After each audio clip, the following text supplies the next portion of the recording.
और चाइना दो ऐसे कंट्रीज हैं, दो ऐसे पड़ोसी हैं जो साथ में रहते हुए मतभेद के साथ भी कोऑपरेट करते हुए आगे बढ़ रहे हैं। और जब भी कोई स्टैंड ऑफ होता है, जब भी कोई दिक्कत आती है, तो मेक श्योर किया जाता है कि उसका रेजोल्यूशन भी किया जाए। और इसी लाइट में एस जयशंकर, जो कि हमारे इंडिया के एक्सटर्नल अफेयर्स मिनिस्टर हैं, उन्होंने एक स्टेटमेंट दिया है। और आज हम ये न्यूज़ इसीलिए डिस्कस कर रहे हैं क्योंकि उस स्टेटमेंट पे क्लैरिफिकेशन भी आ चुका है। तो रिसेंटली एस जयशंकर ने बोला था कि हमारे जो इश्यूज़ हैं, कॉन्फ्लिक्ट्स हैं, वो 75% तक रिजॉल्व हो चुकी हैं चाइना के साथ। बट देन इसी पर्टिकुलर स्टेटमेंट में एक और रिसेंट डेवलपमेंट हुई जहाँ पे उन्होंने इस स्टेटमेंट पे क्लैरिफिकेशन भी दिए, क्योंकि ऑन अ वर्ल्ड लेवल हम बहुत ज़्यादा इम्पॉर्टेंट हैं as a part of this country and as a part of the globalized nation, कि इंडिया और चाइना का एज सच डिस्कशन बहुत ज़्यादा इम्पॉर्टेंट हो जाता है। तो इस वीडियो में हम यही चीज़ डिस्कस करने वाले हैं, जहाँ पे हम हिस्ट्री से चालू करेंगे, इश्यूज़ पे बात करेंगे जो कि हमारे बॉर्डर्स पे है। देन ये जो स्टेटमेंट है उसको मैं एक्सप्लेन करूँगी एंड हम वायलेशन से लेके इम्पैक्ट और क्यों ये जो रिलेशनशिप है वो इतनी ज़्यादा सिग्निफिकेंट है उसके बारे में बात करेंगे। बट उससे पहले मैं आप सबको बताना चाहती हूँ कि आज हमारा ऑफर जो है, जहाँ पे आपको 50% ऑफ मिल रहा है अनअकैडमी के प्लेटफॉर्म प्लस और आइकॉनिक सब्सक्रिप्शन पे, वो आज 11:59 PM पर ये ऑफर ख़त्म हो जाएगा। तो जिसको भी ये ऑफर अवेल करना है और किक स्टार्ट करनी है अपनी प्रिपरेशन, तो please use code NST Live, जिससे कि आप ये ऑफर इन पर्टिकुलर अवेल कर पाएंगे। इस ऑफ़र की जो बेनिफिट्स हैं वो ये हैं कि आपको इंडिया के बेस्ट एजुकेटर जो बहुत ही ज़्यादा एक्सपीरियंस्ड हैं इस पर्टिकुलर फील्ड में, उनसे पढ़ने का मौका मिलेगा और एक एज मिलेगी अपनी प्रिपरेशन के लिए। यही नहीं, अगर आप हमारे आइकॉनिक सब्सक्रिप्शन का पार्ट बनते हैं तो आपको 1:1 मेंटरशिप के साथ साथ जो बुक्स हैं वो भी प्रोवाइड की जाएंगी। Doubt resolution, mains answer writing, सब कुछ आपके लिए कवर किया जाएगा। इसके साथ ही ऑप्शनल कार्निवल भी एक ऐसी चीज़ है जो इस मंथ हमने लॉन्च की है। तो अगर आपने अपना ऑप्शनल सिलेक्ट कर लिया है तो वेल एंड गुड, बट नहीं भी किया है तो भी प्लेटफॉर्म पे आपको एक्सप्लोर करने का मौका मिल जाएगा, क्योंकि once you subscribe to our platform आपको एक्सेस मिल जाएगी हर ऑप्शनल सब्जेक्ट की। तो अभी बिल्कुल देर मत कीजिए और अभी के अभी आप सब्सक्राइब कीजिए यूजिंग कोड NST Live। तो अब क्विकली शुरू करते हैं कि ये जो पूरा डिस्कशन है वो इतना ज़्यादा हाइटेंड क्यों है, इतना ज़्यादा इस पे लोग जोर क्यों डाल रहे हैं, इसको डिस्कस क्यों कर रहे हैं। तो जो इंडिया और चाइना है वो बहुत ही ओल्डेस्ट सिविलाइजेशन है। इसके साथ साथ इनके जो आपसी रिलेशन हैं वो भी बहुत पुराने हैं, फिर चाहे वो रिलीजियस एस्पेक्ट में हो, कल्चरल एस्पेक्ट में हो या फिर बिजनेस एस्पेक्ट में हो। लेकिन क्योंकि इतनी ज़्यादा सिमिलैरिटी फॉल करती है ओवर द टाइम, इसीलिए जो टेंशन्स हैं वो भी बहुत ज़्यादा हैं, क्योंकि point of view, power dynamic, हर चीज़ सिमिलर लाइन पे फॉल करती है। जो want to strengthen the nation है, जो चाहत है अपना मेटल प्रूफ करने की, डेवलप्ड खुद को ज़्यादा से ज़्यादा दिखाने की और अपने नेबरिंग कंट्रीज से स्टैंड आउट करने की, एक वो जो एस्पेक्ट होता है जहाँ पे आपको बिल्कुल ही सुपीरियर फील करना है, वो दोनों कंट्रीज़ में बराबर है। जिसकी वजह से अगर कोई भी डेवलपमेंट इधर साइड या उधर साइड, विच इज़ टू से इंडिया या चाइना में होता है, तो उनको आपसी इनसिक्योरिटी फील होने लगती है, जिसकी वजह से जो कॉन्फ्लिक्ट्स हैं वो राइज होते हैं। अभी के टाइम पे डिस्कशन में आते हैं।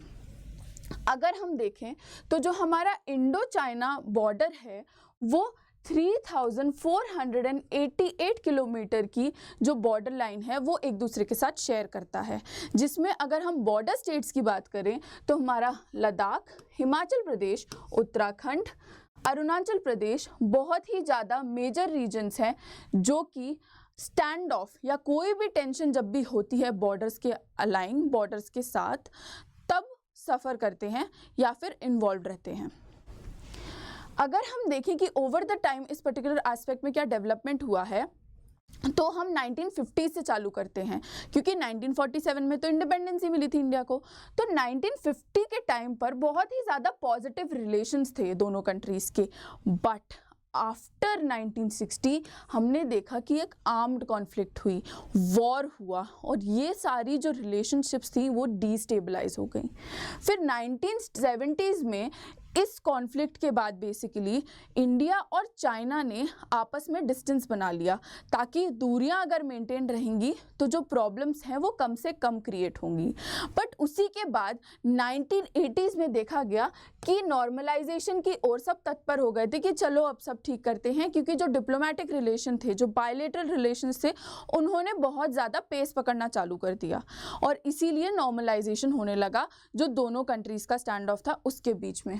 फिर 1990s में जो पूरी कॉन्फ्लिक्ट थी वो रिजॉल्व हो गई। बट देन जब हम प्रेजेंट टाइम में आए, स्पेशली कोविड के टाइम पर, विच इज़ जून 2020, तब देखा गया कि चाइना ने फिर से एक 1960 वाली सिचुएशन बनाने की कोशिश की।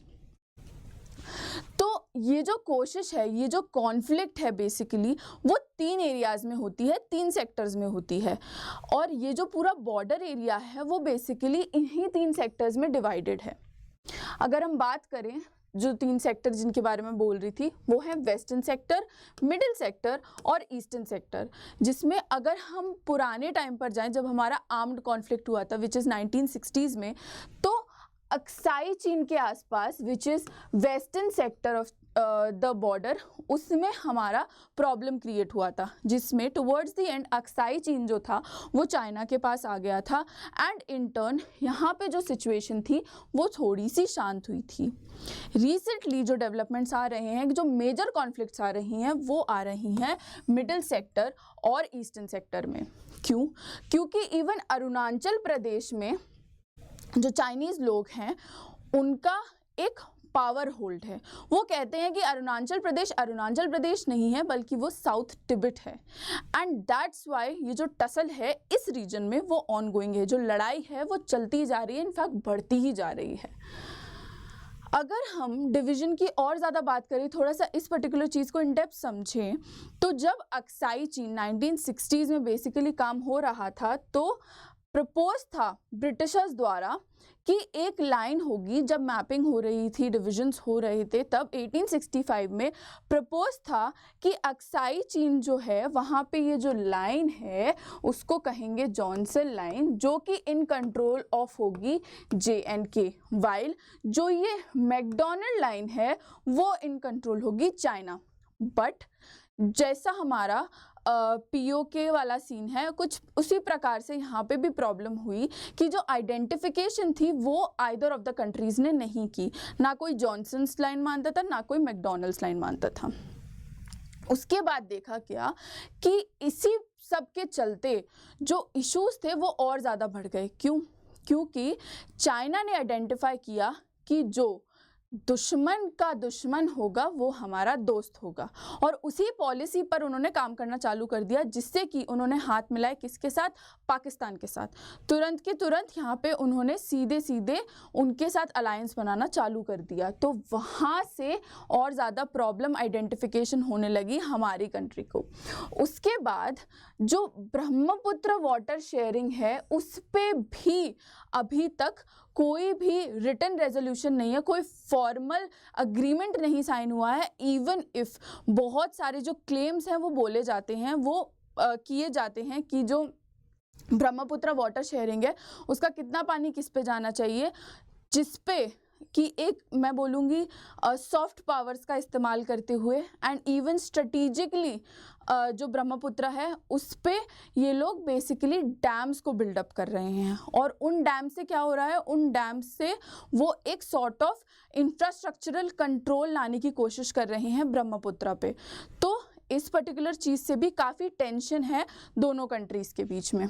उसके बाद बात करें तो जो फ्री मूवमेंट है दलाई लामा का, उससे भी चाइना को इशू है कि दलाई लामा का फ्री मूवमेंट इंडिया में कैसे हो सकता है। उसके अलावा जो चाइना का बेल्ट एंड रोड इनिशिएटिव है वो भी प्रॉब्लमैटिक थिंग है। जैसा मैंने आपसे बोला कि उन्होंने पाकिस्तान के साथ हाथ इसीलिए मिलाए थे ताकि वो हमारे लिए थोड़ी सी प्रॉब्लम क्रिएट कर पाएँ। तो यहाँ पे बेसिकली गिलगिट और बाल्टिस्तान जो रीजन है वो सीधे सीधे हमारी कंट्री से कनेक्टेड है। उससे क्या होता है, उससे इंडिया की सॉवरेनिटी जो है वो डायरेक्टली क्वेश्चन होती है और इंडिया को एज अ कंट्री प्रॉब्लम होने लगती है इस इनिशिएटिव से, क्योंकि जो बाकी की दो कंट्रीज़ हैं, हमारी नेबरिंग कंट्रीज़ हैं, उनका आइडिया ही है कि वो ऐसे इनिशिएटिव्स को द्वारा डिसरप्शन क्रिएट कर पाए हमारी कंट्री में।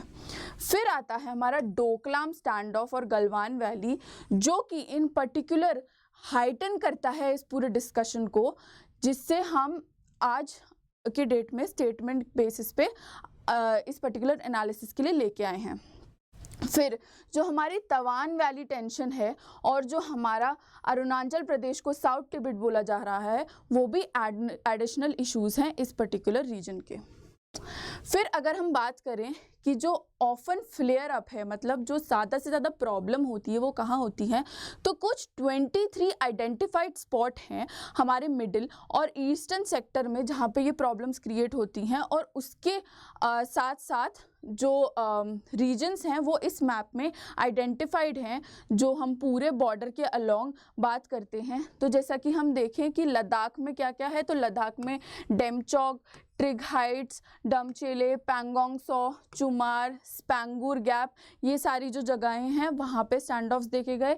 फिर हिमाचल में कौरिक, शिपकिला, उत्तराखंड में बाराहोटी, पुलनसुंडा, अरुणाचल में नामकाचू, सुमदोरंगचू, एसिफेलिया, लॉन्गजू एटसेट्रा, इन सब पे बेसिकली देखा गया कि टाइम एंड अगेन टेंशन्स होती रहती हैं।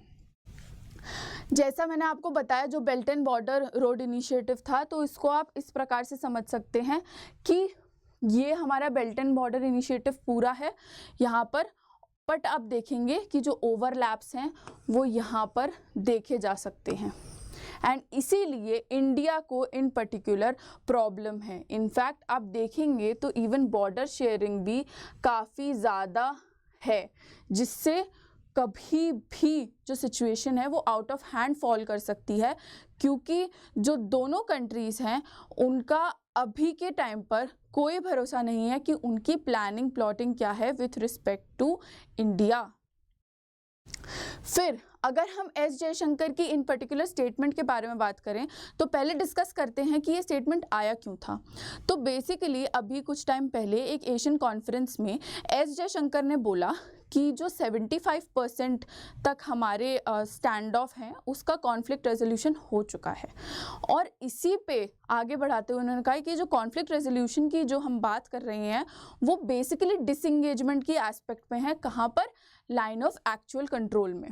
तो उसी एस्पेक्ट में बात हुई कि सिंस 2020 जब हम लोग सीवियरली हिट थे कोविड से, चाइना ने सीवियर वायलेशंस की सारे एग्रीमेंट्स की और उन्होंने ट्रूप्स डिप्लॉय कर दिए हमारे बॉर्डर्स पे, जिससे कि कई सारे लोग क्षतिग्रस्त हुए, कई सारे जो सोल्जर्स थे they lost their lives, and इसीलिए इंडिया को इन पर्टिकुलर काफ़ी ज़्यादा टेंशन हुई एंड उन्होंने इस पे एक्ट आउट करने का डिसीजन लिया। कई सारी जो टॉक्स थी, कई सारे जो अग्रीमेंट्स थे वो फिर से इन लाइन आए, बट इट इज़ नाउ कि जब हम बोल सकते हैं कि थोड़ा सा जो मामला है वो शांत हुआ है।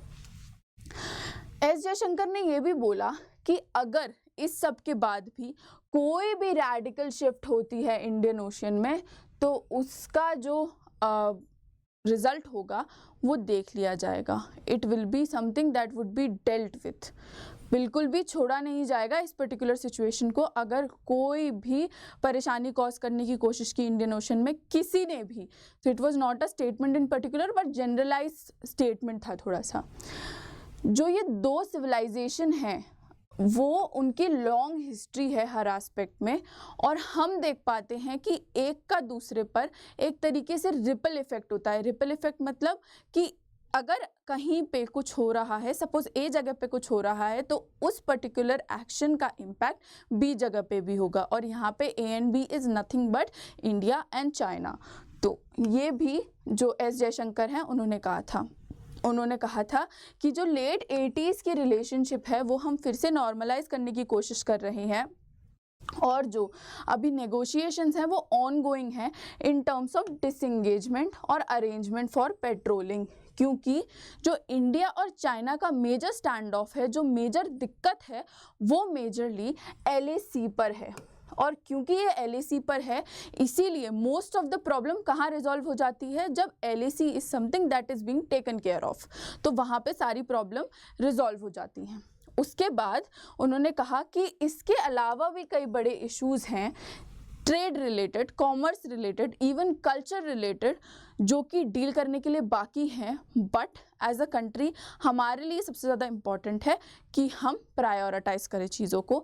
तो यही जो था डिस्कशन वो रेलेवेंट था हमारे लिए कि जो बेसिक डेवलपमेंट्स हैं जो इस पर्टिकुलर एस्पेक्ट में, जो हमारी लाइन ऑफ एक्चुअल कंट्रोल की एस्पेक्ट में हुए हैं, वो ये हुए हैं। इनफैक्ट ये जितने भी स्टेटमेंट मैंने यहाँ पे यूज़ किए हैं वो S जयशंकर के as such quoted from the speech हैं।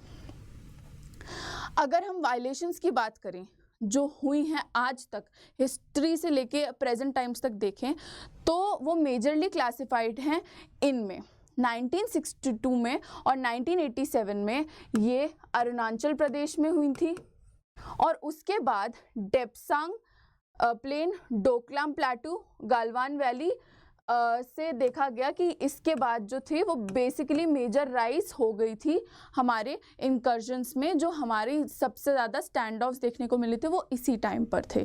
तो 1962 से लेके आज तक की डेट विच इज़ 2024 तक देखा गया कि टाइम एंड अगेन जो चाइना है वो अग्रीमेंट्स को वायलेट कर रही है। जितनी भी पीस टॉक्स हुई हैं उस पर्टिकुलर रेजोल्यूशन को भी वायलेट कर रही है, कुछ फॉलो ही नहीं कर रही है इन टर्न। फिर इसका इम्पैक्ट क्या है? इसका इम्पैक्ट हमारे बायलेटरल रिलेशन पे ये है कि as countries, as neighbourhood countries rather, बहुत ज़्यादा टेंशन इंक्रीज़ हो जाती है। जो हमारी आपसी जो दोस्ती है या जो हमारी आपसी प्रेजेंस है, कोऑपरेशन है, वो उतना ज़्यादा नहीं रहता। क्यों? क्योंकि मिलिटरली सब सोचने लगते हैं कि हो सकता है there might be a situation जहाँ पे हमें थ्रेट फील हो इनसे, या फिर ये हमारे लिए कोई प्रॉब्लम क्रिएट करते हैं। उसके साथ साथ इसमें डिप्लोमेटिक स्ट्रेन भी आता है, क्योंकि again China is not ready to follow on any agreement. उनका जब मन करता है वो तब किसी भी चीज़ को डिफाई कर देते हैं।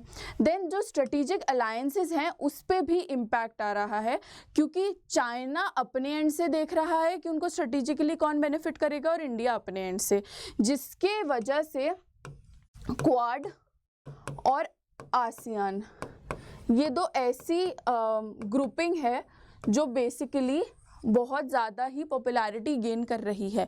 Quad with relation to India and ASEAN with relation to China. उसके साथ साथ जो इकोनॉमिक रिलेशंस हैं वो भी इम्पैक्टेड हैं। क्यों? क्योंकि जो इंडिया है इन पर्टिकुलर, उसकी जो मासेस हैं वो क्या करते हैं, वो बॉयकॉट्स पे आ जाते हैं, वो चाइनीज़ प्रोडक्ट यूज़ करने के लिए तैयार नहीं है, जिससे इन टर्न इंपोर्ट्स और एक्सपोर्ट्स दोनों पे फ़र्क पड़ता है।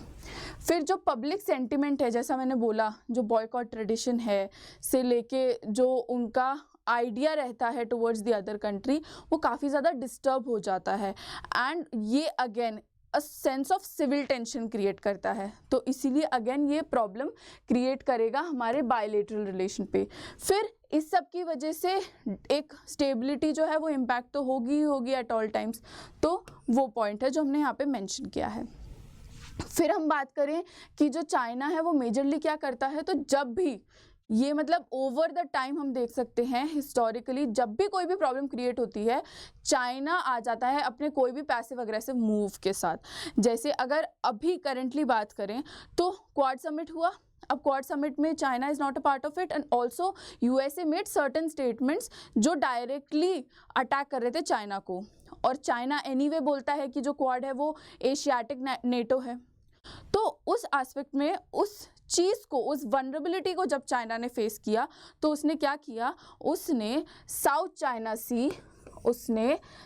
चाइना सी और ईस्ट चाइना सी में काफ़ी ज़्यादा प्रॉब्लम्स क्रिएट करना चालू कर दिया। तो टेरिटोरियल क्लेम से लेके कॉन्फ्लिक्ट्स को बढ़ाना, जो जितने भी यहाँ पे जगहें प्रेजेंट है वहाँ पे अपना एक तरीके से आधिपत्य जमाने के लिए जो भी चाइना ने वहाँ पे चालू किया वो मेजरली इसीलिए था क्योंकि उसको बताना था कि ड्रैगन जो है वो बिल्कुल भी वीक नहीं है। तो कोई भी लोग मिसअंडरस्टूड ना करें, कितने भी लोग साथ क्यों ना आ जाएं, चाइना एक बहुत ही इंटीग्रल पावर है और उस आइडिया को सेटअप करने के लिए, क्लेम करने के लिए और इनफैक्ट सबके दिमाग में फिट करने के लिए उसने ये चीज़ की। और ये पैसिव अग्रेसिव मूव्स वो टाइम एंड अगेन करता ही रहता है। तो इससे क्या होता है, इससे डिप्लोमेटिक पुशबैक आता है कि जो अदर कंट्रीज़ की डिप्लोमेसी है वो इम्पैक्ट होती है and they try to ascertain themself कि नहीं हमें यहाँ पे अपने जो रिसोर्सेज हैं वो प्रोवाइड नहीं करने, हमें अपनी एनर्जी यहाँ पे वेस्ट नहीं करनी, तो वो प्रॉब्लम आती है। देन जो इकोनॉमिक लेवरेज है वो एक प्रॉब्लम है। अगर आप साइबर और इंफॉर्मेशन वॉरफेयर के बारे में बात करो तो China is a place, China is a nation जिसको यूजुअली लोग ट्रस्ट नहीं करते। कई बार देखा गया है कि tries to hamper with the cyber security of other nation, जिसकी वजह से यूएसए ने तो बहुत सारी जगहों पर जैसे हुआवी का यूज़ हुआ and even certain other companies को एक तरीके से बैन कर दिया है एंड उसके रेजोल्यूशन के लिए भी बोला है कि इतने टाइम तक सर्टेनली 2026 या 27 तक जिसका प्रोडक्शन है वो भी बंद कर दिया जाए। तो that's the level of insecurity the other country have. Then there is military posturing कि काफ़ी सारे मिलिट्री स्टैंड ऑफ्स होते हैं and soft power and cultural diplomacy जिसके वाया जो अलायंसेस हैं उसकी हेल्प से जो चाइना है वो रिक्लेम करने की कोशिश करता है अपनी अथॉरिटी को। फिर ये जो पूरा डीएस्केलेशन है जिसके बारे में इतनी बात की गई, तो वो इतना ज़्यादा इम्पॉर्टेंट क्यों है, क्यों ये जो 75% का रेजोल्यूशन है वो इतना ज़्यादा इम्पॉर्टेंट हो जाता है कि उस पर भी क्लैरिफिकेशन स्टेटमेंट आ रही है और उस पर भी अगेन डिस्कशन हो रहे हैं। तो वो इसीलिए है कि इंडिया और चाइना कोई दूर दूर के नेशंस नहीं है, वो नेबरहुड में पाए जाते हैं, जिससे और ज़्यादा सिग्निफिकेंस इसलिए बढ़ जाती है क्योंकि अगर एक रीजन में कुछ भी होता है, सपोज इंडिया में कुछ भी होता है, तो उसका डायरेक्ट इम्पैक्ट चाइना पर भी है, जैसे रिपल इफेक्ट जिसके बारे में हमने अभी प्रीवियसली बात की। तो अगर ऐसा होता है तो क्या, तो फिर इंस्टेबिलिटी आएगी। तो उस इंस्टेबिलिटी को हटाने के लिए बहुत ज़्यादा इम्पॉर्टेंट है कि डीएस्केलेशंस हो, जो ट्रूप्स हैं वो मेजरली सिक्योरिटी पर ही काम करें और इंगेज ना करें एक दूसरे के साथ। सो दैट्स समथिंग जो इस पर्टिकुलर एस्पेक्ट को सिग्निफिकेंट बनाता है। देन द डिप्लोमेटिक रिलेशंस, तो अभी के टाइम पे थोड़ा बहुत कुछ ना कुछ होता रहता है जिससे जो डिप्लोमेटिक रिलेशन है वो बहुत ज़्यादा प्रॉब्लमेटिक हो गए हैं। तो उस पर काम करने के लिए भी सिग्निफिकेंट इम्पॉर्टेंट है ये जो डीएस्केलेशन है। इस पर्टिकुलर डीएस्केलेशन का इकोनॉमिक इम्पैक्ट भी होगा। क्यों? क्योंकि जो ट्रेड एंड कॉमर्स है वो फैसिलिटेट होगी। अब इंडिया में बुलेट ट्रेन का प्रोजेक्ट था, वो इनफाइनाइटली डिले हो गया। क्यों? क्योंकि चाइना से मना कर दिया कि हमें आपके पार्ट्स नहीं चाहिए। And even in terms of semiconductor and even other industries कुछ ना कुछ ऐसा होता ही रहता है। तो अगर ये डीएस्केलेशंस हो गए तो ये जितने भी प्रॉब्लमेटिक चीज़ें हैं जो एक तरीके से हमको एज अ कंट्री हैम्पर करती हैं टू डेवलप फर्दर, वो सब भी फैसिलिटेट कर दी जाएंगी और वो सब भी रिजॉल्व हो जाएंगी। उसके साथ साथ अगर हम बात करें तो जब भी हमारे बॉर्डर्स पर कुछ भी होता है तो जान माल का नुकसान होता है, तो ह्यूमैनिटी के वास्ते ये जो पर्टिकुलर एस्पेक्ट है वो डील की जा सकती है। तो जो ह्यूमैनिटेरियन क्राइसिस आता है बेसिकली, जो जितने भी लोग सेटल्ड हैं अराउंड द बॉर्डर नेशंस, वो रिजॉल्व हो सकता है। पोस्ट विच जो अदर इश्यूज़ हैं इन सब के अलावा भी, जैसे सोशल इश्यूज़, कल्चरल इश्यूज़, उन पे भी बात की जा सकती है, अग्रीमेंट्स किए जा सकते हैं और कोऑपरेटिवली साथ में मिलके कोऑर्डिनेट करके काफ़ी सारे एडवांसमेंट्स हो सकते हैं। और वो सब पॉसिबल है अगर ये जो डीएस्केलेशन है वो सक्सेसफुली कर दिया जाएगा एट ऑल टाइम्स। देन जो इंटरनेशनल परसेप्शन है इन दोनों कंट्रीज़ को लेके वो भी चेंज हो जाएगा। एंड ये जो स्ट्रेटिजिक अलायंस बनाते हैं लोग, जिसमें अटैक करने की कोशिश करते हैं, जो इनडायरेक्ट अटैक्स हैं वो प्लान करने की कोशिश करते हैं, बेसिकली डिस्टेबलाइजेशन की ओर अग्रसर रहते हैं, तो वो सब चीज़ें भी रिजॉल्व हो जाएंगी। क्यों? क्योंकि हम as a neighbourhood stand strong करेंगे सबके सामने। तो आई होप कि ये जो सेशन था वो आपके लिए हेल्पफुल रहा हो एंड आपको इस सब से रिलेट करने का एक मौका मिला हो कि जो इंडिया चाइना के रिलेशन हैं वो कितने ज़्यादा सेंसिटिव हैं और क्रिटिकल हैं हमारे लिए एज अ कंट्री। और GS2 में भी ये बहुत ही ज़्यादा पूछे जाने वाला क्वेश्चन बन सकता है। क्यों? क्योंकि recent developments every now and then होते रहते हैं एंड सपोजिडली अगर कुछ भी डील लॉक होती है तो अगेन ये एक बहुत ही ज़्यादा रेलिवेंट और इम्पॉर्टेंट टॉपिक बन जाता है। तो अगर आपको ये सेशन अच्छा लगा हो तो please do like, share, comment and subscribe to our channel let's crack UPSC CSE and at the same time do not forget कि जो ऑफर है वो आज एंड हो रहा है। With this is me Nandini signing off for the day.